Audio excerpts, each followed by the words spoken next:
Marshstream, your solo performance broadcasting platform.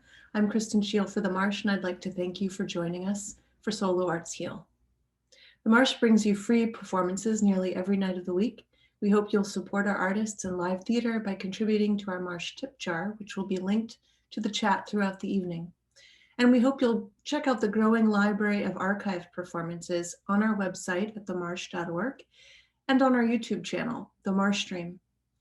Please consider becoming a sustaining member of the Marsh through our tiered membership program by making a one-time or recurring gift. Thanks again, and please welcome Stephanie Wiseman, your host for tonight's episode of Solo Arts Heal, with guests Sam and Susan Simon. I'm Stephanie Wiseman, Artistic Director and founder of The Marsh and Marshstream, and tonight's host of Solo Arts Heal. Solo Arts Heal is where performers present real-life empowering stories, a theater of resilience that celebrates overcoming mental and physical challenges and offers hope and inspiration. Marshstream's Solo Arts Heal program includes excerpts, talkbacks, and a Q&A, providing education and advocacy that support communities through outreach and the healing power of the arts. Tonight, our special guests are Sam Simon, playwright, performer, and producer of The Actual Dance, and Susan Simon. The Actual Dance is what Sam calls the love partner, an autobiographical story about his journey with Susan, his wife, during her advanced breast cancer experience. We are delighted that both Susan and Sam are here to talk about the show after the excerpt. Sam's first career was as a lawyer working for Ralph Nader in the 1970s, one of the first Nader Raiders. He became quite the celebrity in the consumer affairs business, appearing on The Phil Donahue Show, Larry King, Face the Nation, The Today Show, and even Oprah Winfrey. He began his theatrical work training as an improviser as part of the New York's artistic New Directions Theater Company.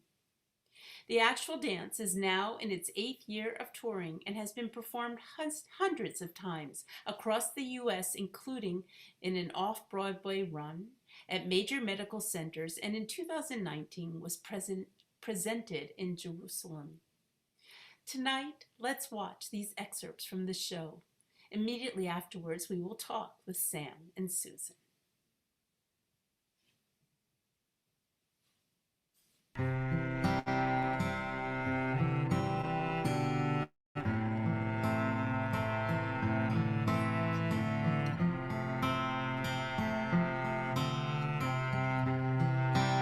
There is a dance that one day each and every one of us will dance. The dance takes place in a grand ballroom with a fabulous orchestra. The orchestra, I think, actually plays whatever song that the dancers themselves want to hear. You know, it might even be true that only the dancers actually recognize the song that the orchestra is playing. Now, you can attend one of these events as a guest of the dancers, or you might just end up in the gallery watching as someone you know or love is dancing. You don't get to dance yourself, though, until either it is your turn or you've been invited to be the dance partner of someone you love. But the most amazing thing is the orchestra. You see, an orchestra doesn't even exist until it might be needed. And as an orchestra might be needed, somehow the musicians know it informs us. Each musician, instrument in hand, appears waiting to be called into a specific ballroom. A violin, a cello, a bass, clarinet, a flute, followed by a piccolo player, then another clarinet, even a giant harp. On and on until all the musicians are seated.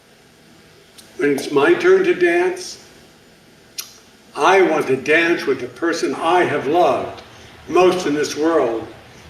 And if it is her turn first, I want to be her dance partner, and I want us to dance a waltz, a slow, elegant, flowing, beautiful Waltz, 2, 3, waltz, 2, 3, waltz, 2, 3. Susan. Susan Merrill Cowmans. That's her maiden name. I can remember the first time I even noticed Susan. We hadn't met yet. She's living in Houston. I'm living in El Paso. Yet we both belong to the same B'nai B'rith youth organization groups. Me, the one for boys in El Paso called AZA. And Susan, the one for girls called BBG in Houston. We were just 16 years old. And we were traveling with our respective youth groups to the same regional convention in Texarkana, Texas. Oh, I remember this girl with curly black hair and big braces on her teeth. I kept noticing her in that 16-year-old boy sort of way. And I may have stared at her a lot. But I never got up the guts to introduce myself to her before the convention's over. So here I am, standing in the center of a Greyhound bus that's going to take me back to El Paso. And I remember, seriously, I remember this. The bus is slowly making its way out of the parking lot, and I sit down next to the window and I look out. And there's this girl with curly black hair waving at the bus. And I think she's waving at me. She later said that she is. I can even remember our first date, and that too was just sort of a first date. It was just 3 years later, and we were traveling to the Greyhound races in Juarez. Now that's Greyhound dog races, and that's Juarez, Mexico, right across the border from El Paso. Amazingly, Susan ends up going to college in El Paso in Texas Western, and I'm still living at home, and I'm going to Texas Western. Anyway, as the night begins, Susan is in the front seat with her date, Steve. I'm in the back seat with my date, Jay. Now, neither one of these dates is going very well.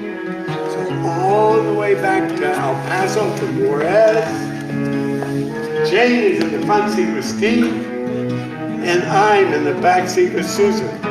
And that is how it became our first date. It didn't take us very long to fall in love, though I do wonder whether two 20-year-olds really understood what love meant. So in August of 1966, while we were still in college, we got married. So here I am, 34 years later, walking around our McLean, Virginia home on this quiet Sunday morning, wondering whether it's going to be like this every morning. Empty, silent, somehow familiar.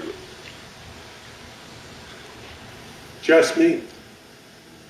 It's the spring of 2000, and it is the first time ever that I experience an orchestra forming. And I have to admit, it scares and it confuses me. It all begins with Susan updating me about her annual checkup. Everything's fine, Sam, she tells me, then almost as an afterthought, one of those classic Columbo moments, if you will. Oh, and just one more thing, honey. The doctor wants me to see a surgeon to check out something she felt in my right breast. Now, Sam, she doesn't think it's anything to worry about. It just felt funny to her. Well, I am surprised, but I'm not worried. After all, it is going to be Susan's 4th breast biopsy. Don't worry, dear, I try to reassure her. Remember, you had a mammogram just 2 months ago, and it was normal. Here, let me see if I feel anything. Humor and sex fix everything.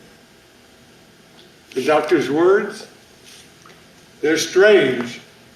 The new vocabulary that I don't understand immediately. Though their import is clear to me. Stage 3. Why stage 3? Well, because of the size of the tissue with cancer, because there are no margins. What are margins? Well, now remember, we didn't actually find a tumor. We just removed some breast tissue. Now, a margin would have been where the cancer ended and normal and healthy breast tissue began. I'm afraid in what we took out of Susan, there was no normal, healthy breast tissue. I now know what these words mean. You see, Susan's mother died of metastasized breast cancer at the age of 56. Susan is 54. I understand that the outcome is inevitable. Well, in the real world, I'm with Susan in a doctor's office.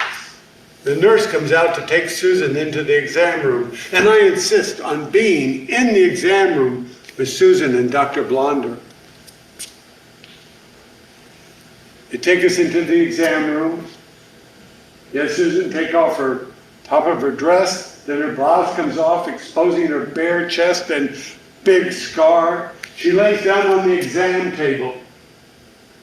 How weird is it to watch as another man puts his hand on Susan's bare chest. His finger slides along the lips of the incision point when all of a sudden he stops. He doesn't say anything, he just does a military style about face, walks to the opposite wall and picks up the phone. Now that is weird. I wonder if he was paged. He walks back to tell us that he's found a lump on Susan's chest and it needs to be looked at right away. He's made an appointment for us for the next day with Dr. Happy, the breast surgeon, and that is what he was doing on the phone. And he is not happy. I need to talk to someone. Later that evening, I'm out on errands, and even though it's almost 9 o'clock at night, I wonder whether the rabbi is still at the office at the temple. I decide to just drop by the temple, even though it's still 9 o'clock at night. It is committee night, and she should be there. I really, really, really need to talk.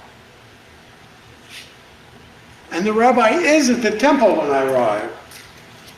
And she doesn't have time for a real talk.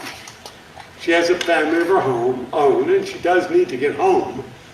So she invites me into her private office as she's packing up. She doesn't sit down, so I start. Rabbi, I need to talk about Susan. And she interrupts with, oh, you said that Susan's not going to be around to see the grandkids grow up, and she won't be at their bar and bat mitzvahs, right? I don't react. She doesn't understand. She doesn't get it. No, it's none of that, I scream silently. What I need to know is, how am I going to do this? How am I going to dance the actual dance with Susan?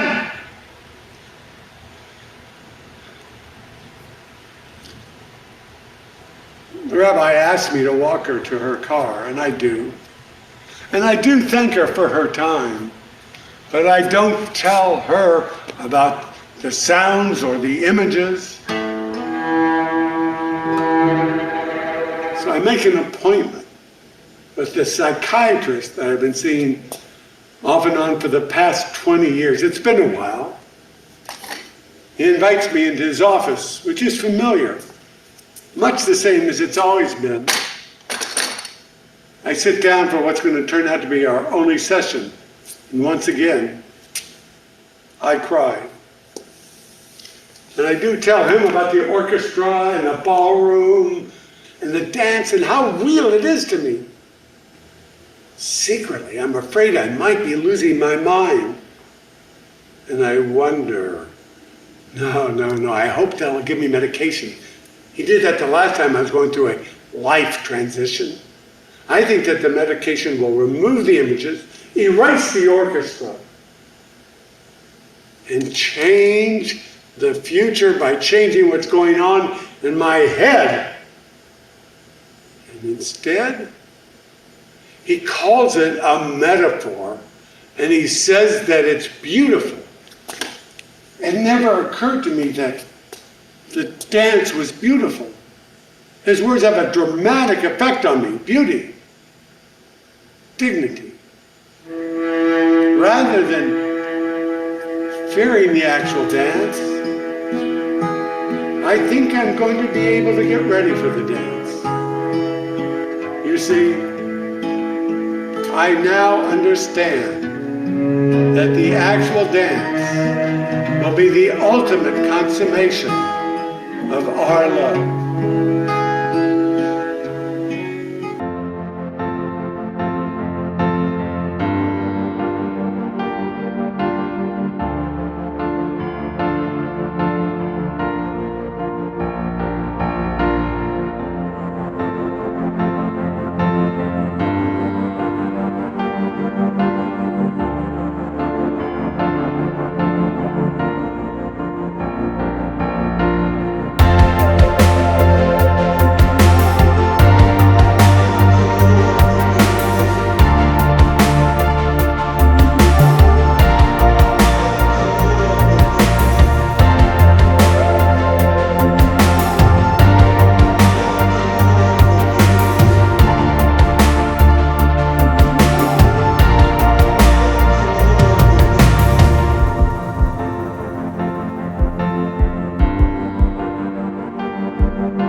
Wow, Sam.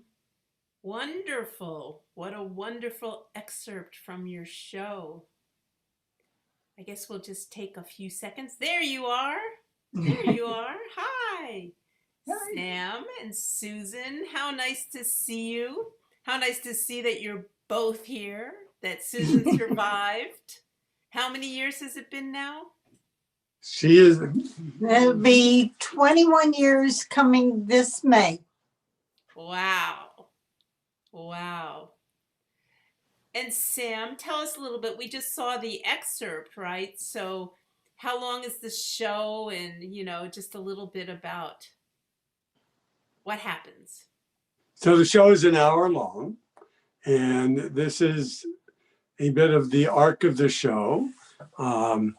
It ends up with asking the question or suggesting, well, there are a lot of points in the show that I think that I have learned are important. One is an understanding that the gift of being with someone as they take their last breath is just that, as hard as it can be.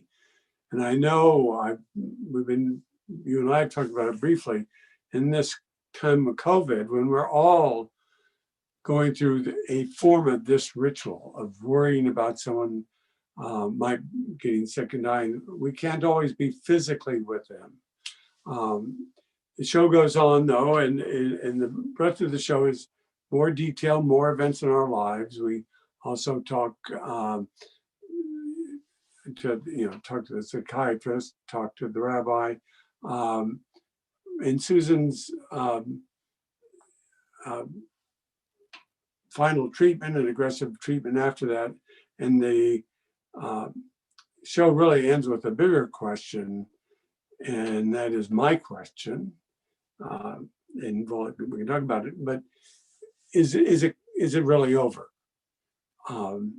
Anybody who's gone through cancer, and I know lots of people have, regardless of that specific journey of how traumatic and how close, the caregiver, the love partner is what we like to call it, never really certain. Susan's will tell about her own view of and her strength throughout it. But because her mother had passed away from breast cancer at 56, Susan was 54, I was convinced it wasn't going to end well. But the ritual and every year, I always worry, even 21 years later, I listen, right? I listen with my heart where my love sits, the ending words of the play.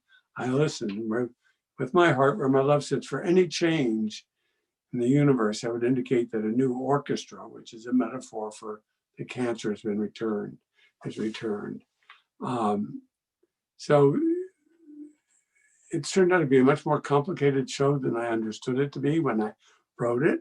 And I love most of all when people in the audience can share their own stories. But, maybe I don't want to take over your job, but Susan might talk a little bit about her, not just her journey, but what she understood about me during this time. Right. Yeah. Okay. He hid all of these emotions, and as a good love partner, was very supportive. I basically said to everyone around me, I'm going to beat this. And in order to beat this, I need everybody to have a positive attitude. And I had faith in the fact that whatever I had to go through, it may be painful at times, but I was going to come out okay. So I tried to keep a very positive attitude. This was a time where I changed even my own personal habits. I, to this day, do walking, and we used to train together to do one of the Avon cancer walks, where we did a marathon for 1 day and a half a marathon the next day. So getting physically fit again was one goal. Changing diet, all the different things that many people out there do, no matter whether it's cancer or it's some other illness, to get better. How did you change your diet? Basically, eating fruits, vegetables, all the things, more of them, and eating things that would, not as much as what junk food as I used to eat. So watching the amount of coffee, drinking more water, those type of health things. Yeah. And it worked. It works. A couple of points too is, as we've done the show, and Susan likes to be there as often as possible, we often get people in the audience say they've done it differently or they felt differently. And it's important lesson, and particularly today, to note there is no right way or wrong way to do this journey. It is, the actual dance is sort of the journey of your life. It is the hardest thing, at least for me. I can only speak for myself, but I think it's true. When you have someone you love and a partner, even through the ups and downs of life, having to face their loss at that moment is the hardest thing. And it's in the play. It's the words of, I can't imagine I can do what I now know I'm going to have to do. And the ballroom is not a device. I didn't think it up. Oh, what's a good idea? It was happening to me. It's how, when things got too tough, I escaped. I think it was I don't know what to call it, metaphysical moment, hallucination, some people would think, but I was really somewhere else. I could be, it could be a nanosecond, but I could see it, I could smell it, I could describe it to you in detail. And this ballroom, and it does in the play, we do get into some detail, but the moments would change. If the news was good and or better, the ballroom would be empty. The musicians aren't even there. I'm just sitting there by myself waiting. And if the news was difficult or bad, the lights could be on, the orchestra warming up, and I described the ballroom because there's a moment in the play where the news gets dark, where everybody, the doctors, everybody think this is it. And so I'm standing literally in a ballroom, brilliant spotlights, people crunched around the darkened walls of the ballroom, including everybody we ever met, ever known, ever loved, but even people from generations before us, and maybe, just maybe, generations yet to come. As you go through this ecstatic transition and the dream and the fear, but the moment is that she will then disappear from my arms. You know, the current day and time where you can't be with the person, really, you know, maybe you can do it metaphorically. Maybe you can find your way, yourselves in the mind as you maybe can be on the phone, but it is so different right now. And I know it is very difficult for people. Yes, certainly. I mean, if someone's in the hospital right now, you can't always go to visit them. You can't see them before they die. You can't be with them as the loved person and as the person who's in trouble and dying potentially or sick. They are Yeah. so alone. It's kind of a very horrifying separation and isolation that can happen at this time. You know, it was interesting preparing for the show and thinking about this, because I do think being able to perform shows for audiences and have conversations can be helpful for people. But I realized that part of our intimacy was the caregiving. So there's two sides of this journey. There's the love partner, that is simply about our heart. And then there is the little physical caregiver. So again, in the scene in the show, I'm holding this small semicircular metal pan. I know what we use those for, right? And I'm in the room and I'm helping. But I've had an insight that those difficult moments, I would have to, when she was home in chemo, I'd have to give her shots. They actually create an intimacy. Again, not that anybody wants these things, but working so intimately with someone builds on a bond. It's a gift. As difficult as it is, it's a form of a gift. We lose that moment. And I wonder whether losing that intimacy also takes something away, robs part of a relationship. It sounds odd. But you know, it's interesting because as my father got closer and closer to death, you know, we ended up having to get full-time care for him before he died. And what happened was I've been coming to visit him regularly. I would spend a couple of days, afternoons a week with him. I would take him and his partner everywhere. But when he got to that point of having to have 24-hour care, I was suddenly very separate.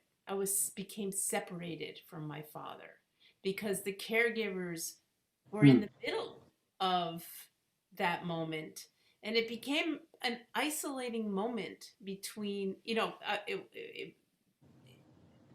took a lot of work and stuff that off of me, and it made his life more bearable, and I think he had very good caregivers, but it definitely to me showed a separation and between me and my father because there was always somebody else present So whenever I was with him. you just reaffirmed, and again, I love it, because every time we have a talk with you, moderator or audiences, and this is 8 years in, I can learn something. And I think you just is a perfect example of what we're just talking about. That is, even when we don't have the COVID separation, there are things that can get in between us. And that most difficult kind of work, and caregivers do it, and they have their, paid caregivers have that work, and it's also very intimate for them. But family caregivers and people in relationship, it does do that.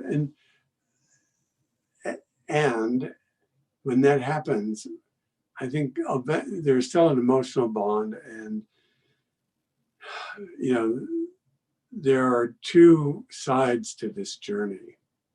Where the show is about getting ready. Sometimes it's called anticipatory grief. It's getting ready for the worst. Because it hasn't happened yet, there are some people who, in some writing, that it's even the most difficult side of this journey. And then there is the end for me.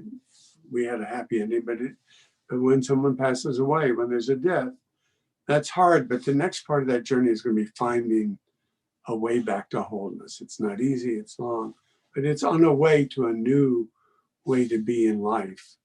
But getting ready for it and anticipating can be among the hardest part for the love partner. And we're speaking of that. Susan had in her mind, and this is an important point, she says it, I'm going to beat it. I'm going to do it. We always like to make sure, and Susan would agree, that just because she had that point of view isn't what made me survive. People are not responsible for their own death. Sometimes it sounds like you blame the patient. Well, they were like Susan, and they had a brighter attitude. That's not. It's medicine. It's the chemistry. It's other things, and nobody's at fault. It is that bigger mystery that is also an element in the play. So Susan, did Sam talk to you about this ballroom and his vision of the actual dance in the ballroom? Did he include you in those hallucinated or whatever they were, his astral projecting into a different place, or disassociation probably is partially what it was, right? In psychological terms. Did you no. No, he didn't. I mean, I first found out about this when he was writing the play for the first time. And we were going to New York to meet some friends on the train. And he was going to read his first reading of the play and get ideas and what they thought of it at a friend's house. And he said, oh, by the way, and he hands me a copy of the play on the train. It says, yeah, he says, I think you should read this. So that's the way he broke the news to me about how he felt about it. So just to know, she knew I was writing work and I was in an acting workshop, but I was afraid to tell her because I was afraid she wouldn't want me to do it. And so on the train, when it was too late. Yes. I feel terrible about it. Well. You were a good caregiver. You were a great caregiver. We'll give you this. But how did you feel about that, Susan? How did you feel about those? It was very emotional, and it was like, how did I miss that? Saying to myself, how did I miss that? I never, and when our two children first heard about it, heard the play, they said the same thing. We didn't really see it. We couldn't see it, but yet they revealed that they had some of the same feelings, but everybody did it and never would express those feelings in front of me. So it was very difficult to know how they were actually feeling. Sam, did you do this in any other times in your life? Well, that's an interesting question too. Did I? I've had a journey with death. This may be why I have why I've had what's happened to me. From a very young day, we've lost people in our lives, and I was aware of it. But when I was with my mother, and this is in the play. This is a major scene in the play.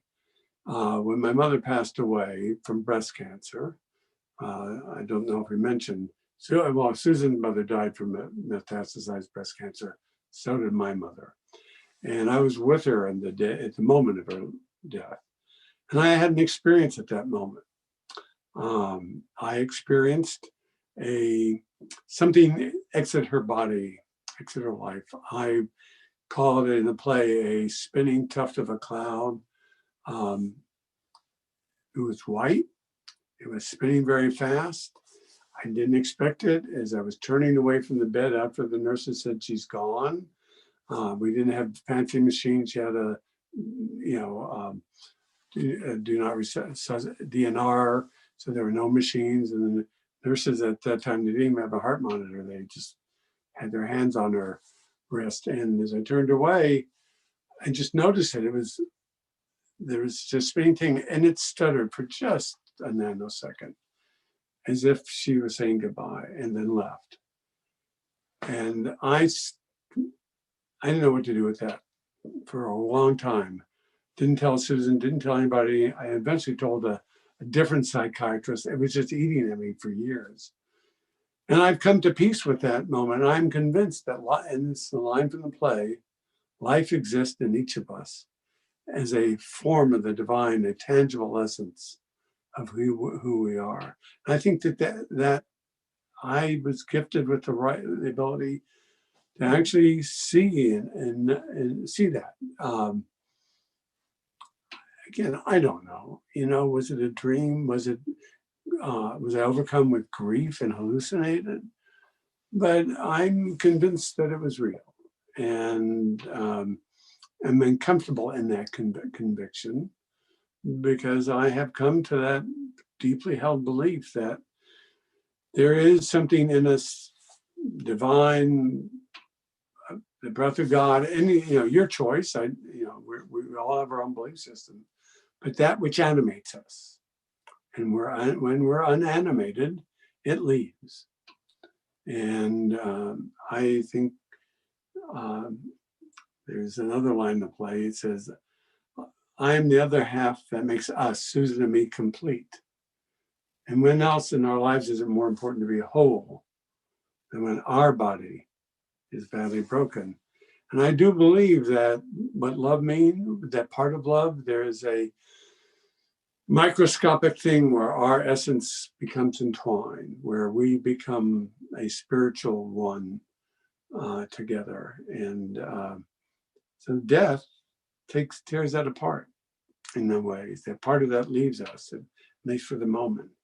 So I think that's also not an unfair way to describe the pain that people feel, like you lose half of who or what you are as you lose people you love, or a quarter. Something of you also goes, that our wholeness is in part made up of those we love and have been part of our life. So that's what drove me to perform the show.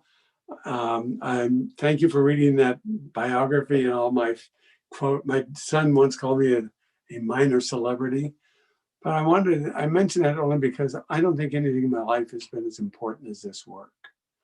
I love doing this show. I love finding that people find meaning in what I'm able to offer. And I learn from the audiences as they share what their experiences are. And clearly, everybody is in this state today. Everybody faces these things that, and these are fundamental questions of being and existence. You've had losses, and you've had your own challenges with disease. And we're at this time where the real stuff of life, right? What is the meaning of life and how tenuous it is, are at the top of everybody's mind. I hope the play, and I hope what Solo Arts does, and the Marsh, thank you for giving this platform to present to people, not just my show, but those of the other artists for Solo Arts Heal, about their challenges in life, and now you say advocate for yourself, outside advocate to patients, but your own internal advocate. I have a thought that if people are listening or watching, wonder what they might do themselves. The formula that got me going was tell a story, improvise it, just stand up, just tell it. What don't plan it, don't think about it, just talk. And you can also write it down, and then you can, if you want to, maybe you can perform it. But you certainly could tell it again. And hopefully there are workshops, and this ability to telling stories, telling your story is a way of healing and being present with with others. And it's also an invitation for people to open up to you. Yes, very much so. And I will add one thing. If you get up and tell a story, you decide to improvise something, you might want to consider turning on that recording feature so you Yeah. have it for later. And for me, what I do is I do voice recognition. So I don't have to transcribe, I've got it. But yes, and there's so many things. Obviously, the marsh is all about that. You tell that story, and then you might take a workshop, and you might do a Monday night, and then you might do Solo Arts Heal, depending on what it Yeah. is, or all And the. you then may end up being different. You may change your own life by doing this work. And there is a gift in this work. I say it in the play, and I say it all the time. And there's a gift ultimately, even in these times when you can't be physically there, you do what you can. You do what you can for your love partner and yourself. Because who knows? Maybe if the worst happens, who knows? Maybe sometimes later you will get back together. And if the best happens, they'll be back at home, and you'll be able to hold them and hug them and love them physically as well. For another 21 years so far. Or so. That's right. Yeah, Yeah, we're going for a record. yeah. But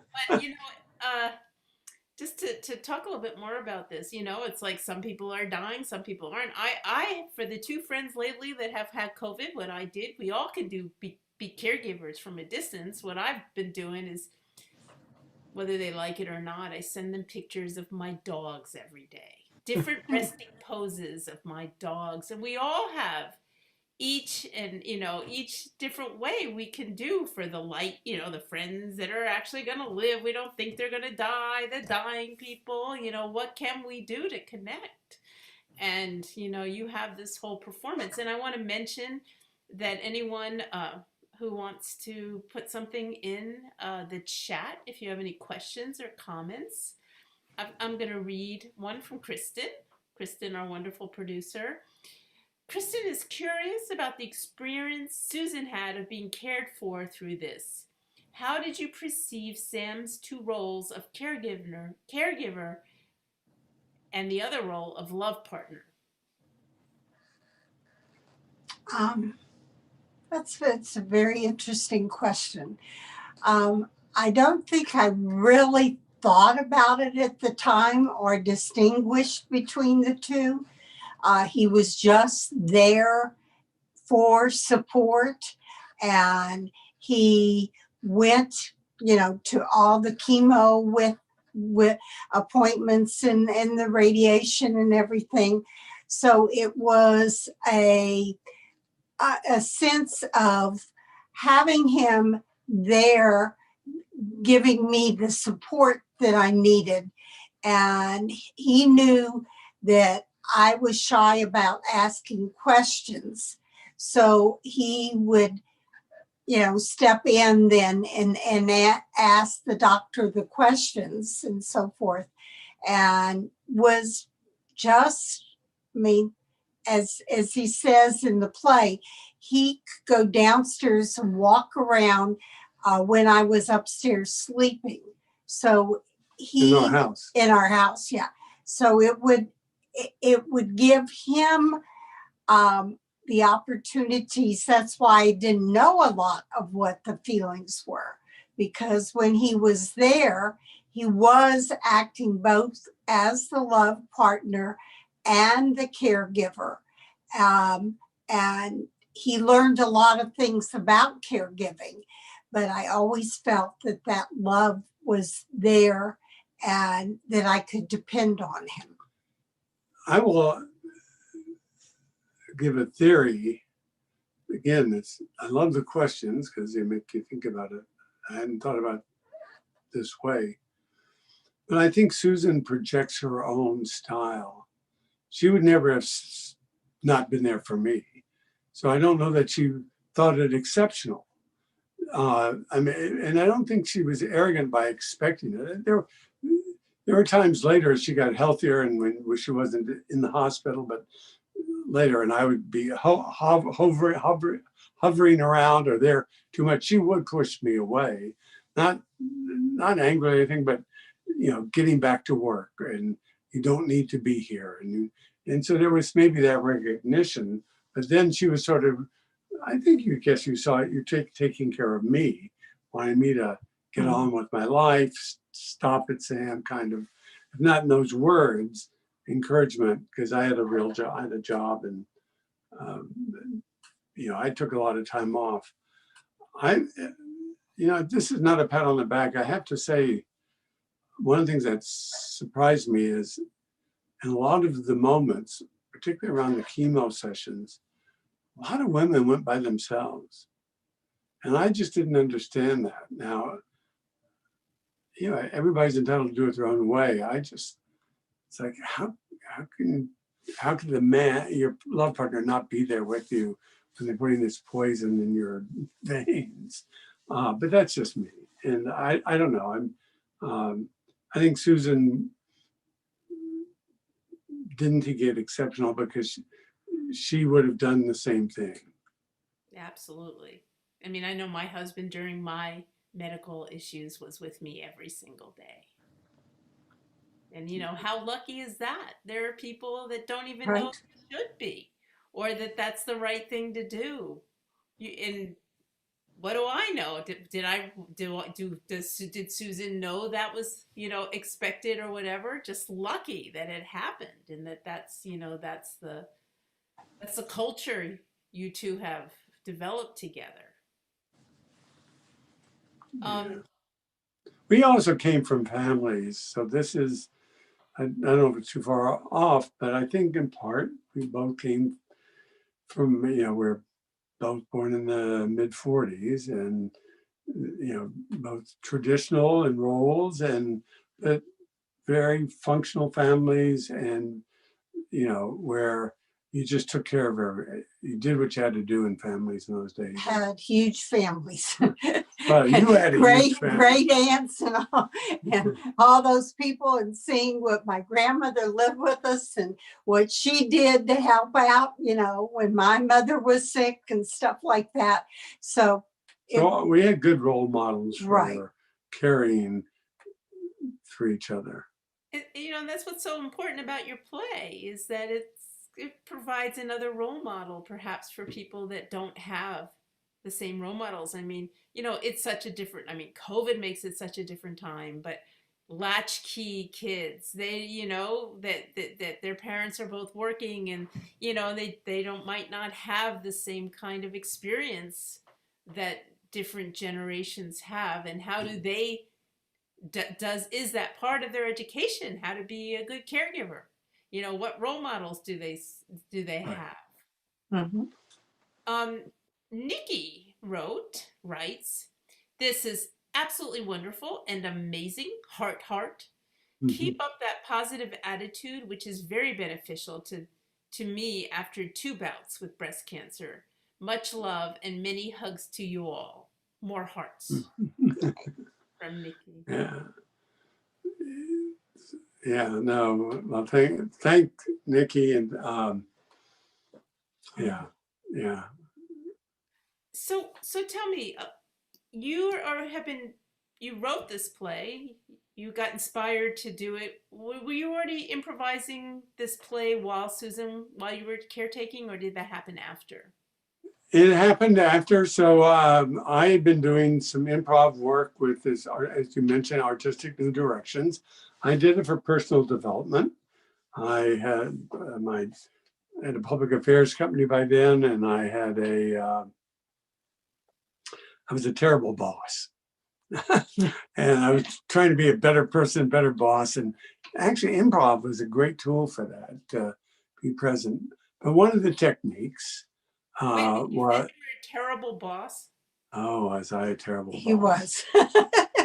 You could be a good caregiver and yet be a terrible boss. Well, I became a better boss. Improv, seriously. I'd started the company early. I struggled. I've been a consumer advocate. I've been a lawyer, but now I'm managing. We've got up to 50 people, and man, I was just terrible. And Wait. Give us a small example of something that's not too embarrassing about you being a terrible boss. You can make it embarrassing, but you don't have to. which one? On the plane ride home, when you were in California and you took the red eye, and then then you Well, that was one of them. But that's sort of excuse. She took a red eye back from New York once and got off the plane and went into work. California. And from California to Washington, up all night, got off the plane, went into work, and some poor intern was fired that day. I could raise my voice. I was impatient. I could raise my voice and loudly, and get frustrated with people, and they'd see it, and wasn't good at goal setting, and so people in theory had a lot of flexibility. It's just like the don't screw up philosophy of management. Go do it, but don't screw up. Not tell them what I thought screw up would mean. Improvisation was great, but one of the techniques was to, two things happened. I mentioned Gary Austin, who founded the Groundlings, was one of the teachers, and he brought a student to one of the retreats I went to. And that student simply told the story of having he was some other kind of person, but he was a volunteer for the rescue squads, and they would go bring back bodies of people who fell in the forest and bring them to the parents. And he told the story, and it just, it awoke in me that I had a story of sorts in me, and I didn't know it, right? I did not know I had this in me. Improvisation and telling the stories and hearing that, and then I would start telling stories, and then pieces of this would come out.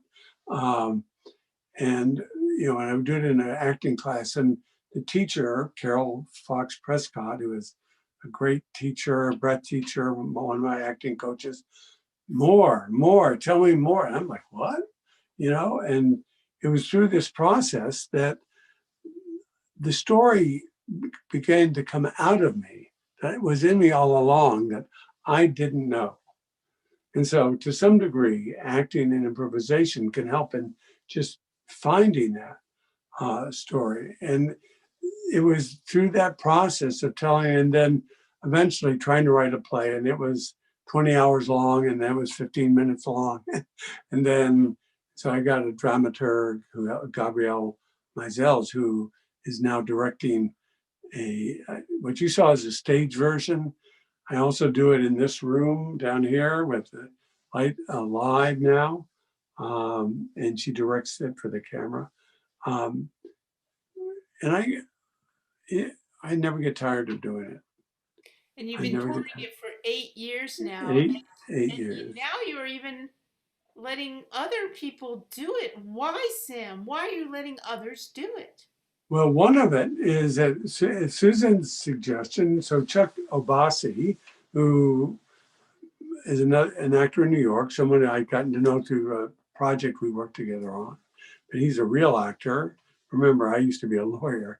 He's a real actor. And I'm sure a lot of people think lawyers are real actors.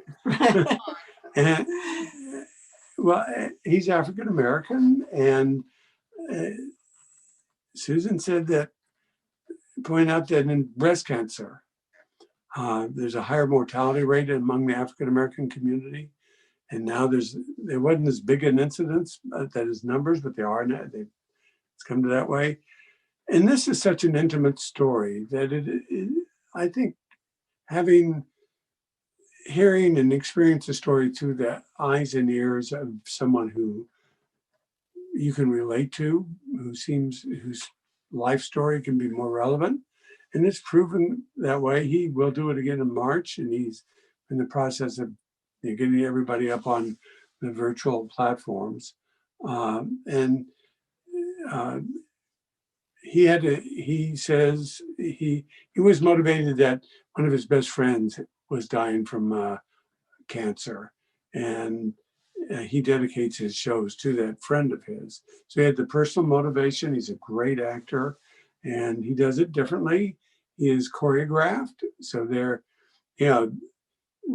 are a lot more ways to put real motion in this, a new, different direction version, and he does one of that. It is public that Sam Weber is going to be doing it. He's out there on the West Coast, family. And I think the story is universal, and it helps to see and watch it differently. We've thought about different directions. There is no one way to die, or no one way to be with someone that way. But it is arguably one of the most important parts of your life.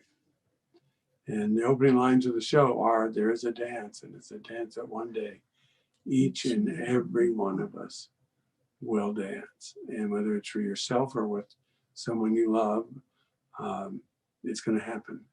And it's the thing we always like to do that on. And it's not always a comfortable, which, by the way, a lot of solo arts heal shows are about things that people don't like to talk about much. Which A again, lot of solo shows are. The arts which, heal ones are about the health. But believe me, a lot of solo shows are about things people don't want to hear or talk about. yeah. So you can tell I have a great deal of passion for this work, and I could never have imagined it. So for us old people, we're both 75. The question, how did I find this? Some people who are now retiring and going, oh, you did this after your real job. No, this is my real job. This is what I was meant to do. The other stuff was just to get me ready for this. Exactly. Now, But I'm sorry. yeah, I was gonna say, you just have to anyway, go ahead. That's enough. The true lead on this show, the host of the hosts and the organizer of Solo Arts Heal, she's watching and she has some things to say. So she said, thanks for sharing such a beautiful story of love and caregiving, a true story of resilience, Susan and Sam. And she also said, unpaid family caregiving is on the rise in the U.S., with 41 million caregivers providing the equivalent of approximately $470 billion in unpaid assistance, according to AARP Public Policy Institute. And I know there's also statistics about family caregiving where caregivers also somehow it increases their own mortality, risk of health and stuff like that. So I don't know if you have some last things to say. Our hour is coming to a finish. Can you imagine? Do you have any last words you'd like to say before we move? Just thank you. Well, thank you to the Marsh and to every caregiver. I'm so happy, Gail, you were strong enough to watch and be there. She's gone through some things herself, and we all have, but and love people to be able to see the work at the Marsh, tip in the Marsh. This is such difficult times for every artist, but it's really to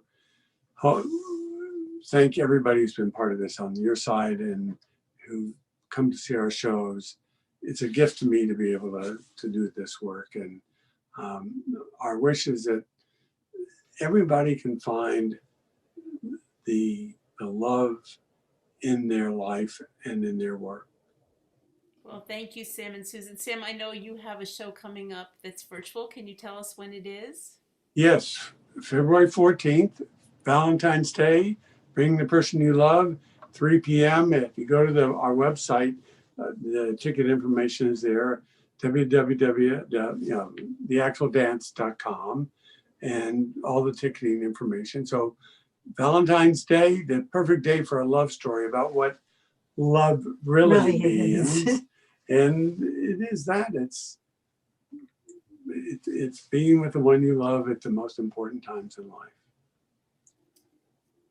Thank you. Thank you. I'm going to sneeze. Uh-oh. I might need a caregiving. Anyway, everyone, if you've got some money, tip the Marsh. Keep us going. Check out all our shows. And we will have a trailer next, unless Kristen's going to pop in. But thank you all so much. Have a wonderful week. Stay healthy. Care for the loved ones. Have them care for you. Thank you again so much, Sam and Susan Simon.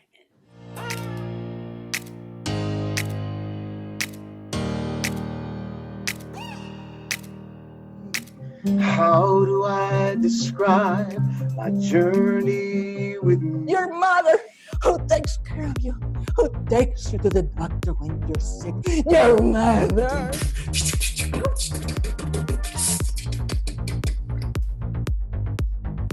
Good morning, New York. Buenos dias.